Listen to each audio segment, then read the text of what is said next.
Hello and welcome. Tonight, former acting governor of Ondo State, Lucky Aiyedatiwa, sworn in as the 7th civilian governor of the state following the death of Governor Rotimi Akeredolu at the age of 67. The president urges all state governments to join hands with him to fight poverty and terrorism in the country, promises to give Nigerians the best economy. At least 19 people confirmed dead after an oil pipeline exploded due to activities of suspected oil thieves at Omok in River State. And former European Commission President Jacques Delors, described as the architect of the modern EU, has died aged 98. And on business news tonight, Nigeria is set to begin first ever gas supply to South Africa in the first quarter of 2024. And from Abuja, the perpetrators of the attacks on Plateau communities will be brought to book, Vice President Shettima vows, as it visits one of the local government areas raided by terrorists on Christmas Day to condole with the survivors. We start in Ondo State in Nigeria's southwest, where the acting governor, Mr. Lucky Aiyedatiwa, has been sworn in as the 7th civilian governor of the state following the death of Governor Rotimi Akeredolu earlier today. The oath of office was administered to him by the State Chief Judge, Justice Olusegun Odushola, at the Koko Conference Hall in the governor's office in Akure, the Ondo State capital, before top government and APC officials. Governor Aiyedatiwa pledged to abide by the Constitution of the Federal Republic and remain loyal to Ondo State.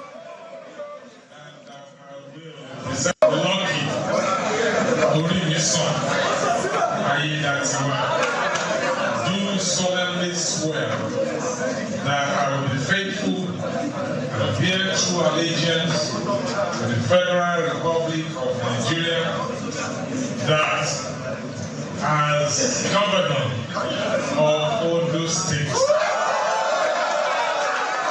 I will discharge my duties to the best of my ability, faithfully, and in accordance with the Constitution of the Federal Republic of Nigeria and the law, and always in the interest of the sovereignty, integrity, solidarity, well-being, and prosperity of the Federal Republic of Nigeria.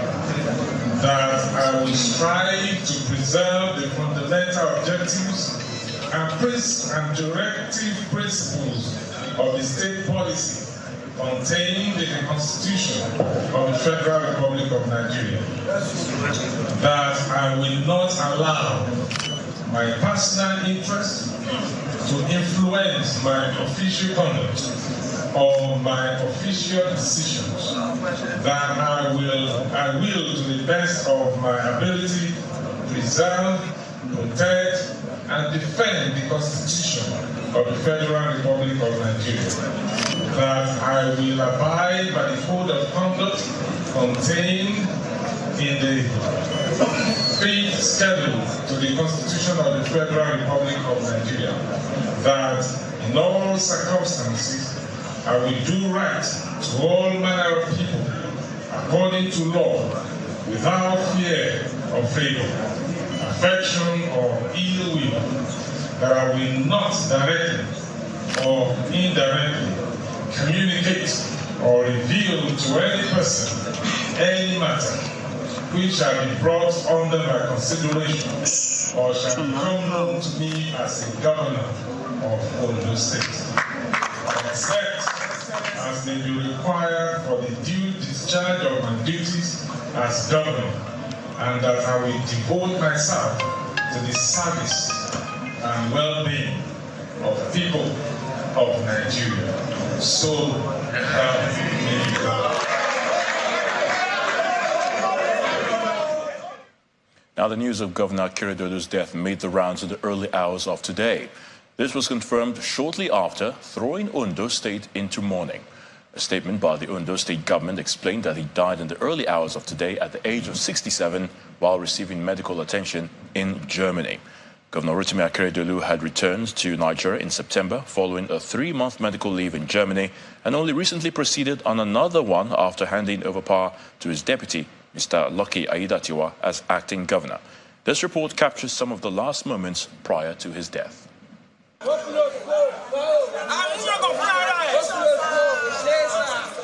In 2019, the health status of Governor Akeredolu first came to light after he was outside the state for about 5 weeks over ill health. But this was downplayed as being less serious by state government officials. However, in January 2023, reports revealed that he was treating a blood-related disease. Although very little information about his health was available, concerns over the governor's failing health grew with his absence from major events like the commissioning of the Dangote refinery on May the 22nd, 2023.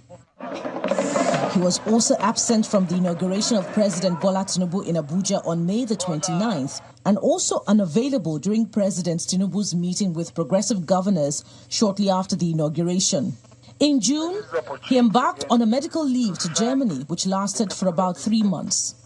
And upon his return to Nigeria in September, Aketi, as he is popularly called, returned to Ibadan in Oyo State rather than Ondo State. In October, 4 governors of southwest states, Seyi Makinde of Oyo, Babajide Sanwo-Olu from Lagos, Dapo Abiodun of Ogun State, and Biodun Oyebanji of Ekiti met with their Ondo State counterpart, Rotimi Akeredolu, at his private residence in Ibadan, the Oyo State capital. During the visit, the governor appeared well and was even seen interacting with his contemporaries in the videos that surfaced on social media. But the anxiety over the governor's deteriorating health had already set the stage for intrigues and power play within the APC in Ondo State. By this time, the political tension brewing in the state saw the commencement of impeachment proceedings against the deputy governor, Lucky Aiyedatiwa, over allegations of financial impropriety.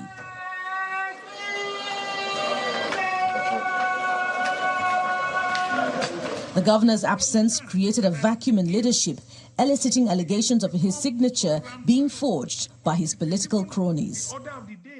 The governor later wrote to the State Assembly intimating them of his desire to embark on another medical leave from December 13.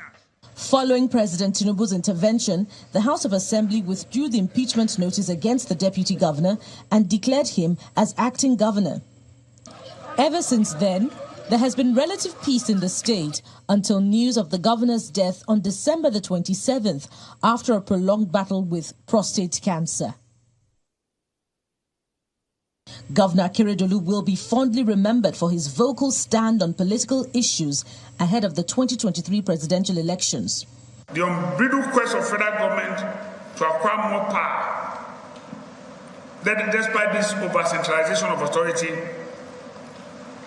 must be curtailed. There must be an end to it. He was in the vanguard for the clamor of the return of power to the southern part of the country. May his soul rest in peace. Staying in Ondo, where some residents of the state, particularly those in Owo, the country home of the late Governor Rotimi Akeredolu, say they are yet to come to terms with his death. The residents say they are mourning over the death of one of their proud sons who has contributed to the development of the community and the state.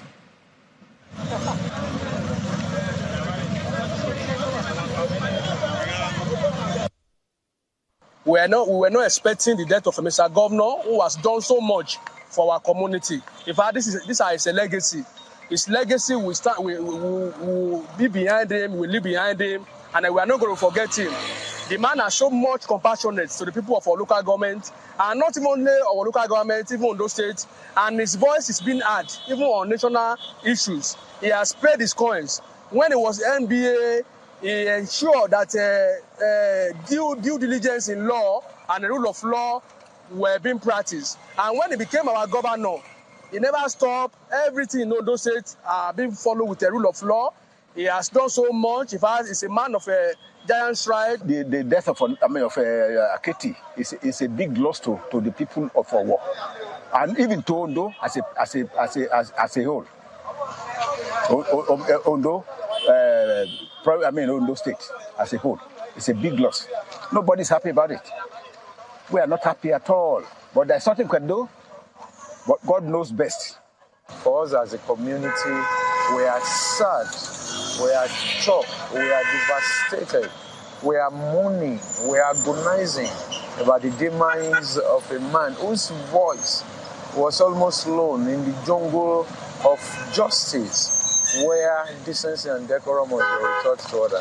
Of course and obviously, one would have expected a lot of shortcomings as part of human errors, but when you aggregate the essentials of his contribution to mankind, to the alleviation of poverty, to the call for justice and due process, you begin to realize that the demise is a colossal loss, not just to the Nigerian justice system, but of course to us as a state and our people. Meanwhile, the president has described the late Rotimi Akeredolu as a fearless defender of truth and the masses. Earlier in a statement, President Bola Tinubu recounted the many battles Governor Akeredolu had fought in the course of his career as a lawyer and later as a politician. The president, who later met with key Lagos state government officials, traditional rulers and APC officials at Government House in Marina, Lagos, expressed shock over the passing of Governor Akeredolu. Sometimes what you don't expect will happen. As I was getting ready this morning, then Akeredolu's matter came in. Gadinaba's matter too.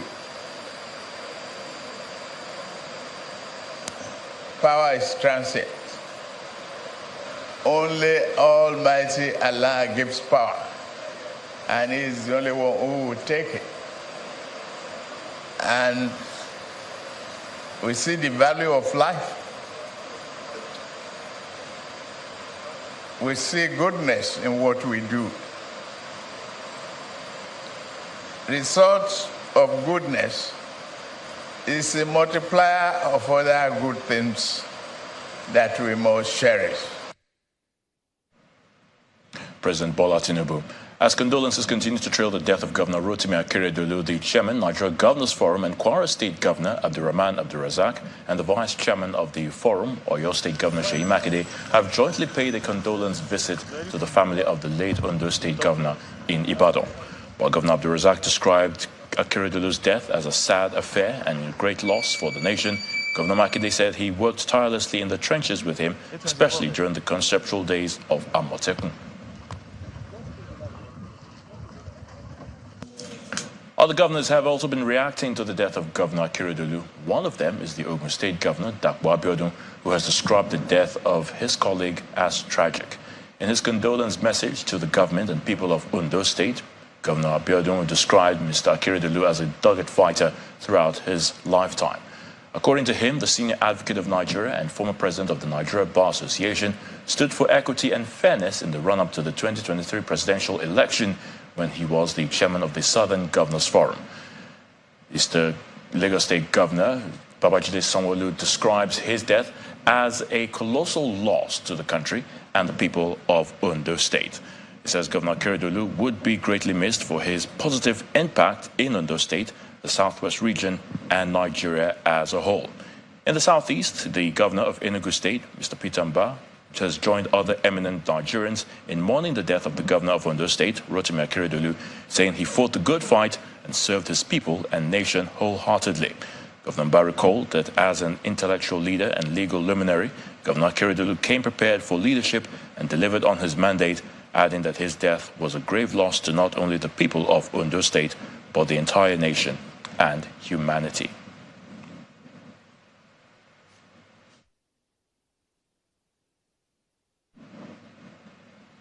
We'll have more on the tributes of Governor Rotimi Akeredolu, the late governor of Ondo State. Plus, in part two after the break, it's also a day of mourning in Kano as a former Speaker of the House of Representatives, Gali is buried following his death after battling a prolonged illness. Please join us again. Welcome back. If you've just joined us, you're watching the news at 10, coming to you live on Channels Television Lagos. A reminder of our top stories. Former acting governor of Ondo State, Lucky Aiyedatiwa, sworn in as the 7th civilian governor of the state following the death of Governor Rotimi Akeredolu at the age of 67.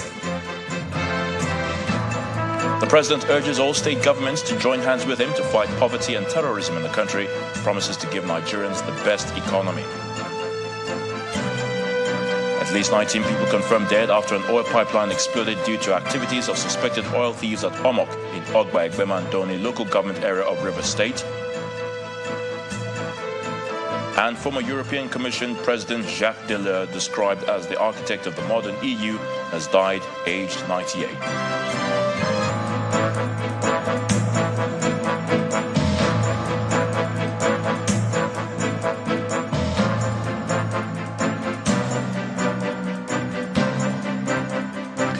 The body of former Speaker of the House of Representatives Gali has been laid to rest in Kano today, according to Islamic rites. The former Speaker died at the age of 65 after battling a prolonged illness. A prominent figure in Nigerian politics, Alhaji Naba served as the Speaker of the House of Representatives between 1999 and 2003. His health struggles had previously prompted his medical evacuation abroad for treatment, leading to an extended period away from Nigeria. However, he successfully recuperated and returned home before his death.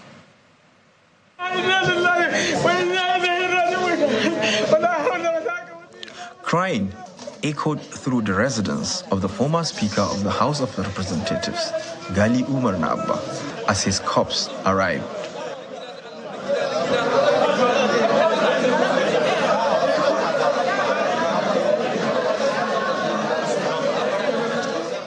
He served as the Speaker of the House of Representatives from 1999 to 2003, and that memory is still vivid in the minds of many.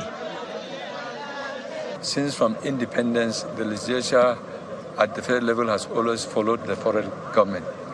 But Gali was educated enough to know that there are independent mandates. There are 3 tiers of government: the executive, the legislature, and the judiciary.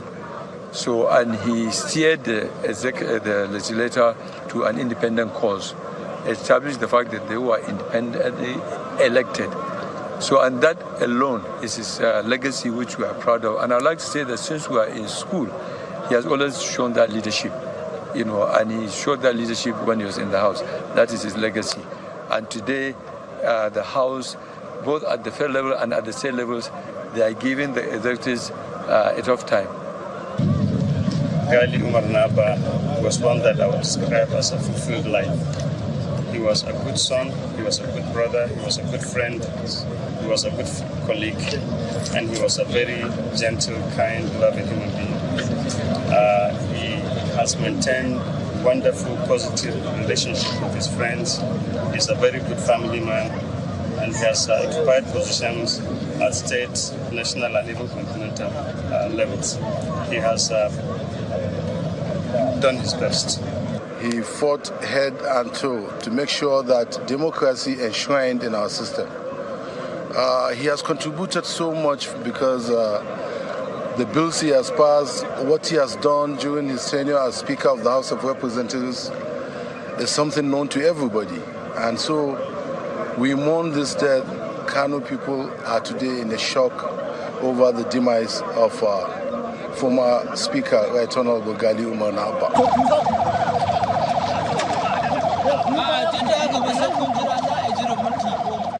The ambulances conveying his remains from his residence arrived at the Emir's palace as people lined up for the Salatul Janaza, the Islamic prayers for the deceased.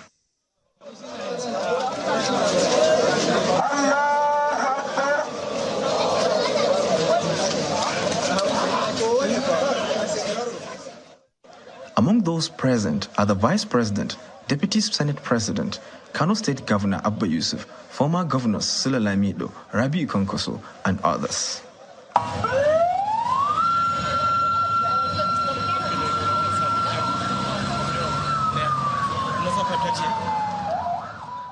After After the prayers, the ambulance and the people all depart for the burial grounds. It was a quick ceremony, after which some family members stayed behind to pray for the soul of the departed. Sadiq Ilyasu, Channels Television News. Political associates and friends of the late Gali are pouring encomiums on the personality of the former lawmaker. On this next report, our correspondent Nanchin Vincent captures the life and times of the former federal lawmaker, as well as reactions from Kano, his home state. It is a gathering of the political class and childhood friends at the Malam Aminu International Airport as they poured out their condolences for the late former Speaker of the House of Representatives, Gali Abba, who died at the age of 65. Where he did very well as Speaker of the House of Representatives. He held to position the legislature, which has endured up to this period. We are going to miss him. A friend and a senior brother and a colleague in the House of Reps when he was our Speaker. What else can I say? We're going to miss him a lot. He's a true Nigerian, a patriot, a fearless and courageous leader. We actually grew up together. Our family houses were next to each other. His late father and my late father were very, very close friends. In fact, they were family. So from the early 60s, we were together. Gali was maybe 3 years older than me, but we grew up together. We were playing football together and all of that.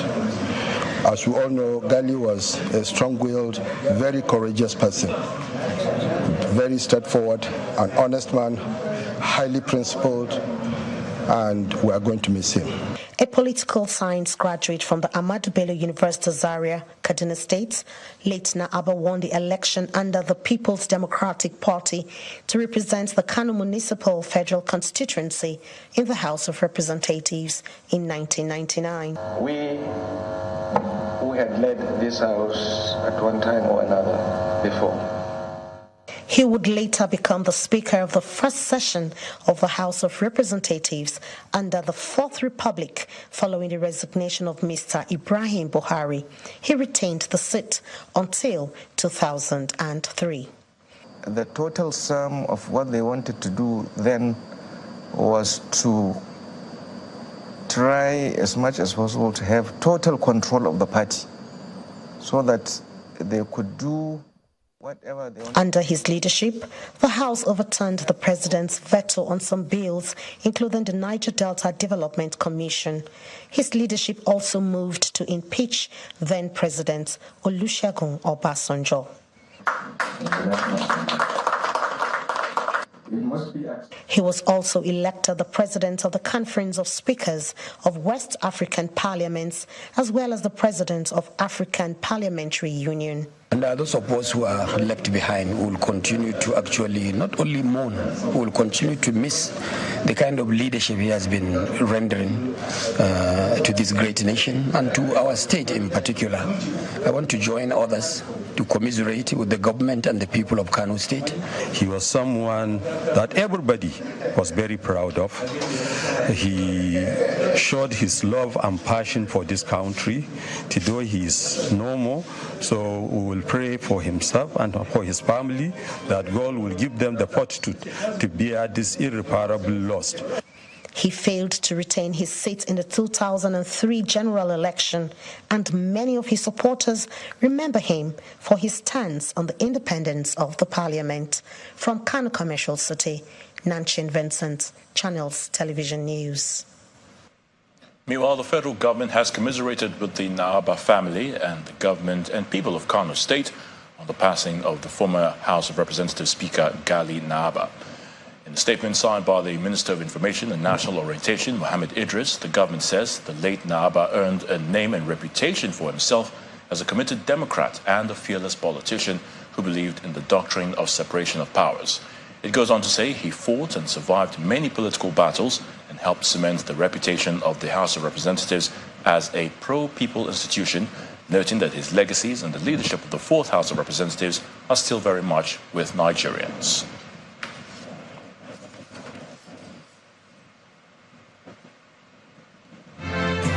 Still ahead on the news at 10, Nigeria is set to begin first ever gas supply to South Africa in the first quarter of 2024. That's in business news. Please stay with us. Welcome back.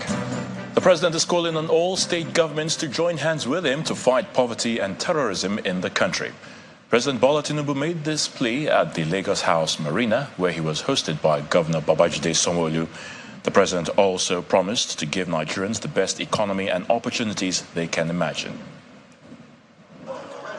President, Federal Republic of Nigeria. The president arrives at Lagos House Marina to meet with key stakeholders in Lagos State, including some members of the National Assembly, State House of Assembly members, traditional rulers, among others. His Excellency Asiwaju Bola Ahmed Tinubu, you're welcome to Lagos, sir. Governor Babajide Sanwo-Olu is hosting President Bola Tinubu for the second time since he assumed office. Unfortunately, it's a somber moment for the government with the news on the death of Governor Rotimi Akeredolu of Ondo State. 1 minute silence, please. The Lagos State governor commended President Tinubu for his giant strides to reshape the economy. You have shown the audacity of hope. You have shown the audacity of your belief, of your resolve to take Nigeria to another level. We're proud of the reforms that you have started. We're proud of the things that you are doing in this country. We're proud of representing this nation at the international engagement, and you are doing it so effortlessly. Speaker of the State House of Assembly calls for the implementation of legislative independence across the country. We have 30-something houses of assembly. One cannot stand alone. We must support us. We must put everything to help other houses of assembly so that we will stop the idea of removing the roof of House of Assembly. We will stop the ideas of blocking the House of Assembly. We will stop demolition of House of Assembly. That independence of houses of assembly must be established and sustained. The clamor for community policing is also echoed at this gathering by the national president of the Association of Local Governments of Nigeria. There's no security challenge that occur in anywhere in the world or in Nigeria that does not emanate from the grassroots. So we need community policing to tackle and solve the problem of security challenge.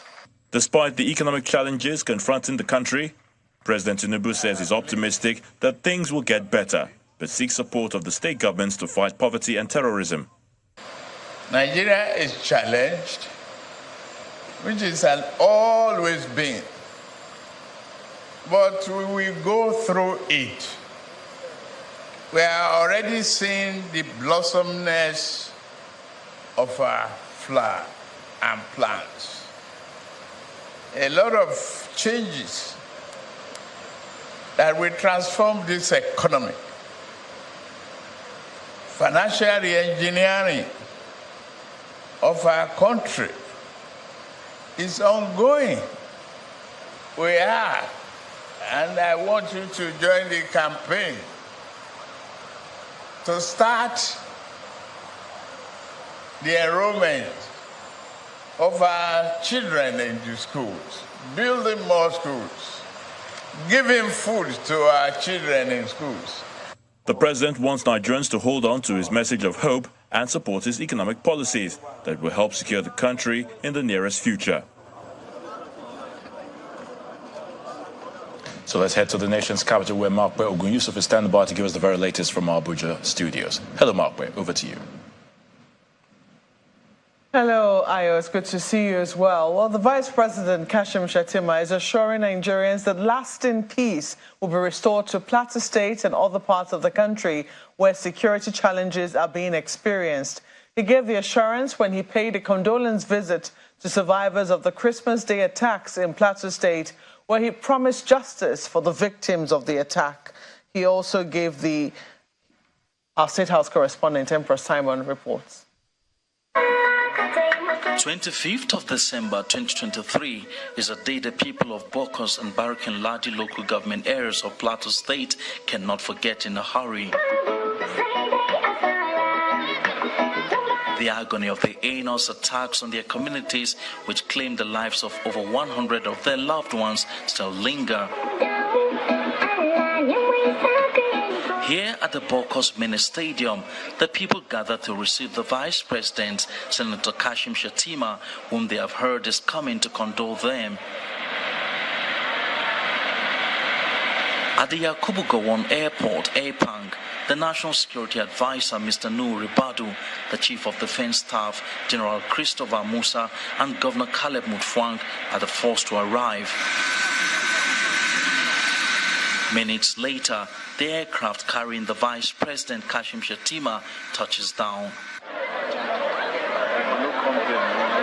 Straight away, the convoy moves to Bokos Mini Stadium. From one to the other, Vice President Shettima goes round consoling the victims. He takes out time to extend care to the children. Sympathy and your concern.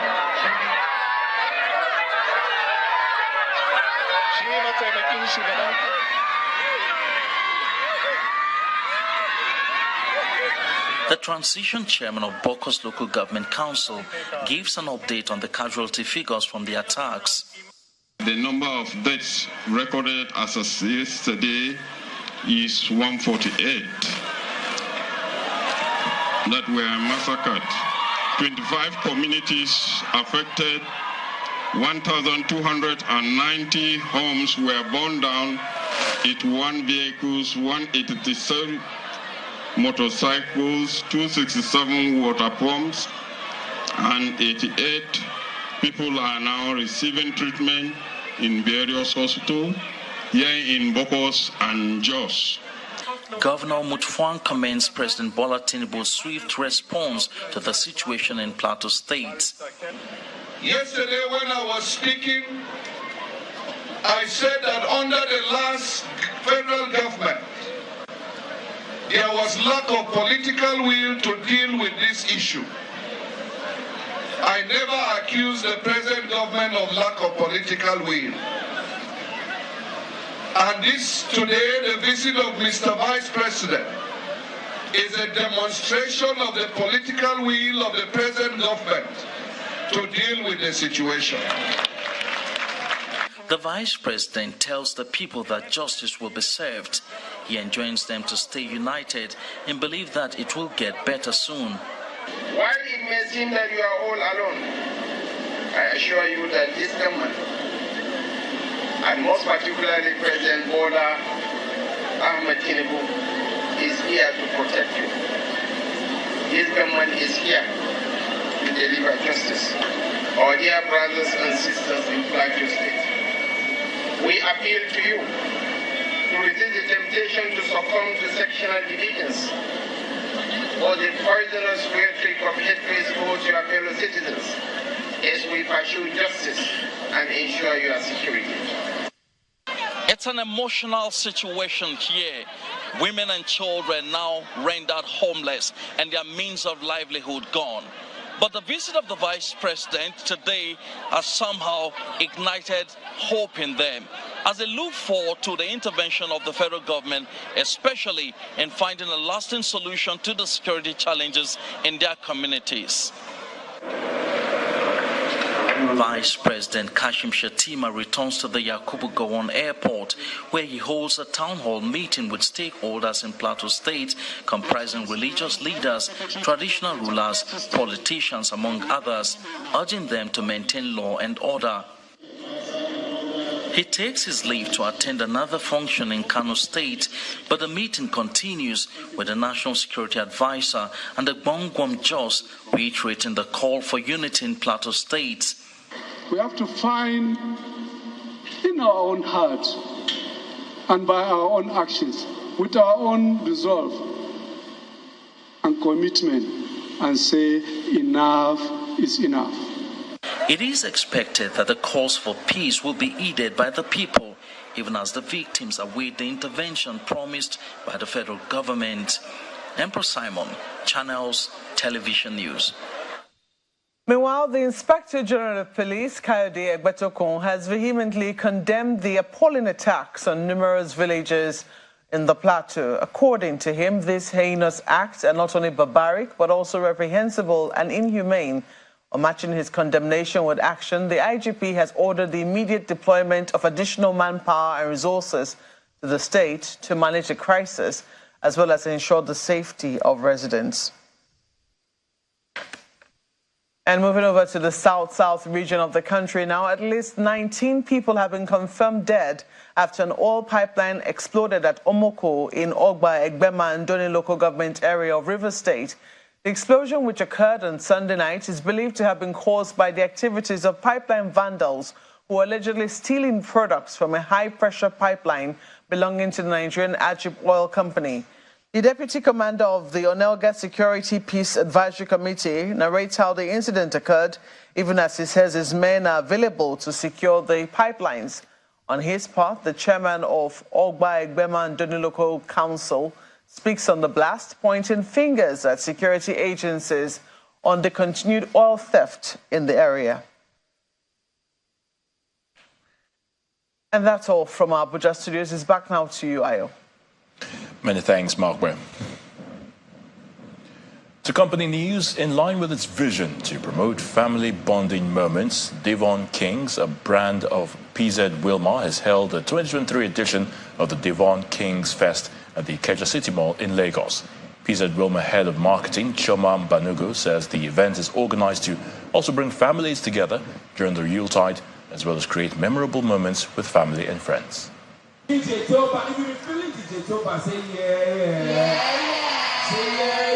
It's a sunny day and a season to share beautiful moments of family bonding at the Ikeja City Mall, courtesy of PZ Wilmar, organizers of Devon Kings Fest.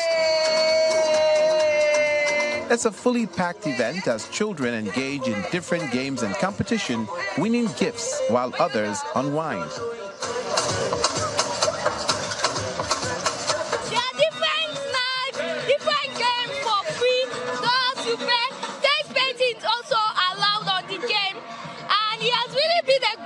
I feel so excited when I got the mail from King's Fiesta, and I wish them Merry Christmas in advance and Happy New Year in advance. PZ Wilmar head of marketing Choma Banogu and assistant brand manager Devon Kings outlined the importance of the festival. Such an exciting time.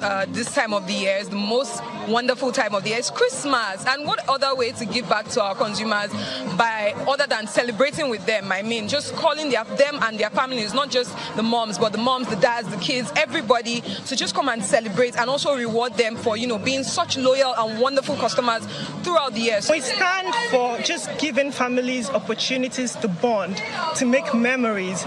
We know that food is a very important part when it comes to making memories and bonding, which is what we have done with our products, but also just providing an environment where people can come and have fun, eat, merry, and just rejoice. Both officials also send a message of assurance to consumers. The Devon Kings brand has been in Nigeria for decades, and we have consistently provided consumers with quality products. We are very well known for our cooking oil, which, of course, a lot of families use in Nigeria, and which has already proven the test of time. We pride ourselves in making quality products for Nigerians, and then we have our factory in Nigeria here where we, produce and process our oils, our spread, and our margarines, right? And then one thing that we are very, very sure of is the quality of our oil. While promising to stay true to its tradition of adding more value to King's oil, which is now produced in Nigeria, PZ Wilmar says Devon Kings Fest will continue providing a platform to promote and celebrate the joy of family bonding amongst its consumers. It's now time for some business news with Will Ibon. Will?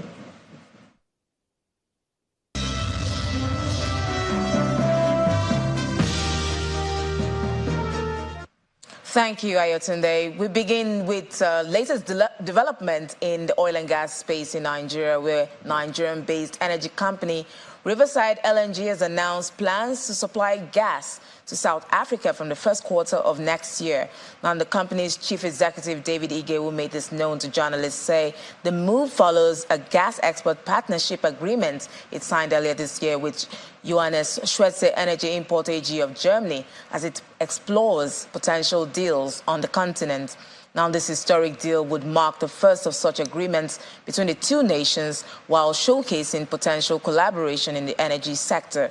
Nigeria's LNG exports, which totaled about 14.7 million metric tons in 2022, has so far reached 12.5 million metric tons this year. Now we go to Enugu State, where the governor, Dr. Peter Mbah, signed into law the 2024 appropriation bill tagged Budget of Disruptive Economic Growth, with commitment to rebuild the state. Now, while performing the function at the government house in Enugu, the governor notes that the budget will enable his government address some gaps in the state's social services and, most importantly, nip poverty in the bud. Now we go to the equities market, where it kicked off the final trading week for the year in negative territory as profit-taking takes center stage. Laddie Williams tells us more.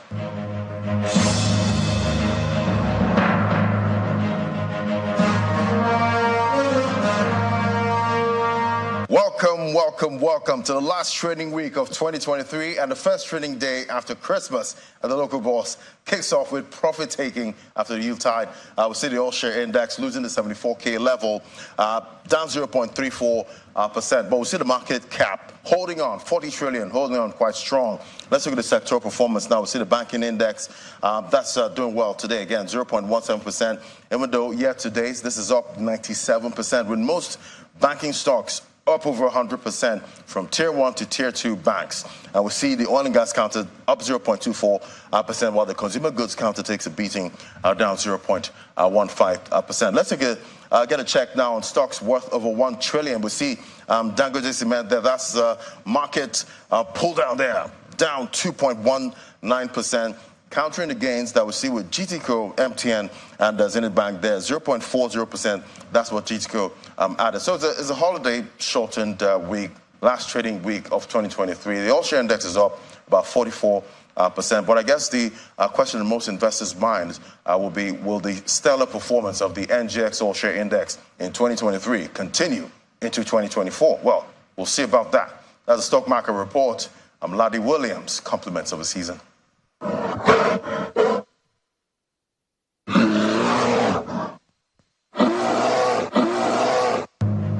And that's a wrap on business news. It's back to Ayotunde for the rest of the news at 10. Thank you so much, Will.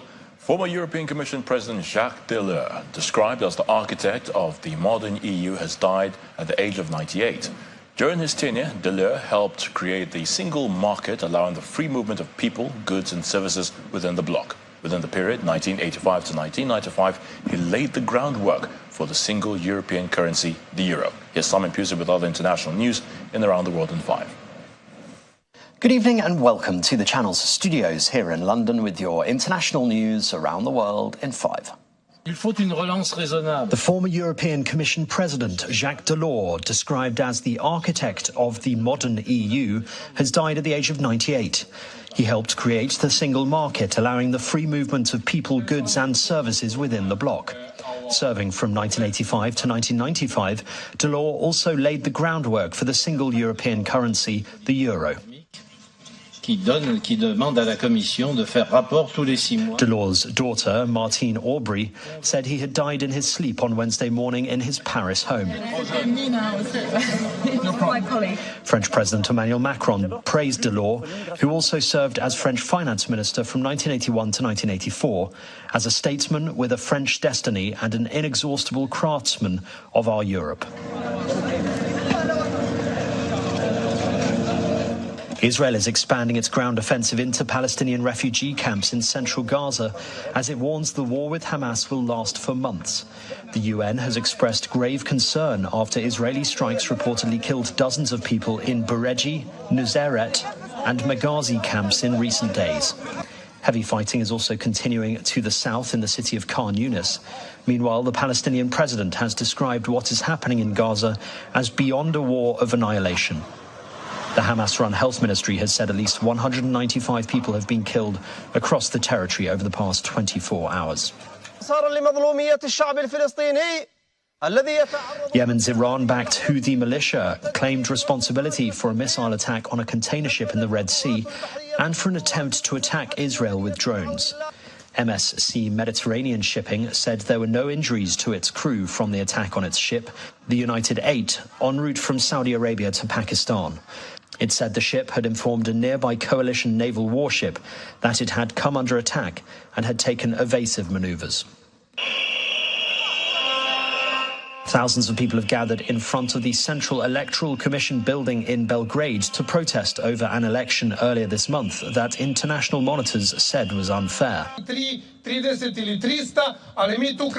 opposition Serbia Against Violence Alliance, which placed second in a general election earlier this month, has accused the ruling Serbian Progressive Party of widespread voting fraud, which authorities deny.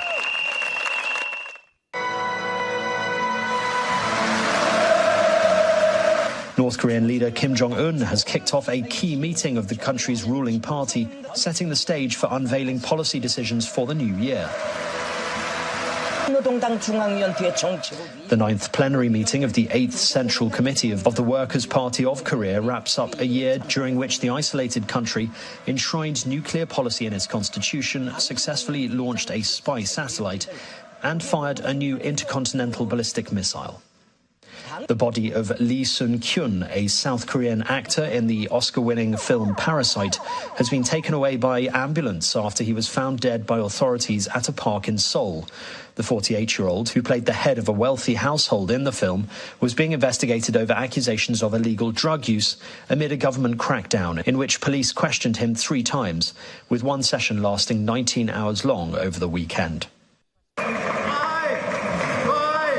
Close to 200 runners in Berlin aimed to get fit after the holiday celebrations at the traditional roast goose digestion run on December the 27th. The runners usually take on the 5-kilometre loop before they gather for mulled wine and pastries. On the 23rd edition of the run, the organiser praised the weather gods for giving them a sunny day after several days of heavy rain. Roast goose is a traditional Christmas food in Germany, served with red cabbage, kale and potato dumplings. And a bronze statue of the Colombian singer Shakira has been unveiled in her hometown. The 6.5-metre-tall bronze statue shows her swivelling her hips in the dance move which featured heavily in her popular Hips Don't Lie video. Before the unveiling of the new statue, Shakira hit the news several times in the year, most notably when she released a song about her former partner, ex-footballer Gerard Piqué, which broke YouTube records in Latin America. And that's your international news around the world in 5. Now back to the Channel studios in Lagos.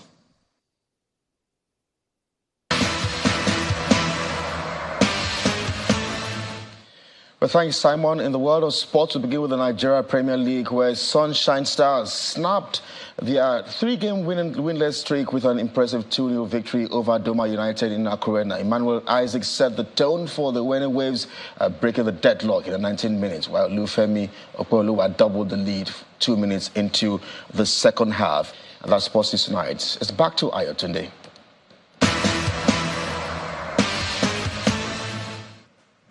Many thanks, Kelly. And the main news again. Former acting governor of Ondo State, Lucky Aiyedatiwa, was today sworn in as the 7th civilian governor of the state. This followed the death of Governor Rotimi Akeredolu. Now, Governor Akeredolu can be remembered for many achievements, including the formation of the Southwest Security Network known as Amotekun. That's the news at 10 tonight. Many thanks for watching. I'm Ayotunde Balogun. Have a good night.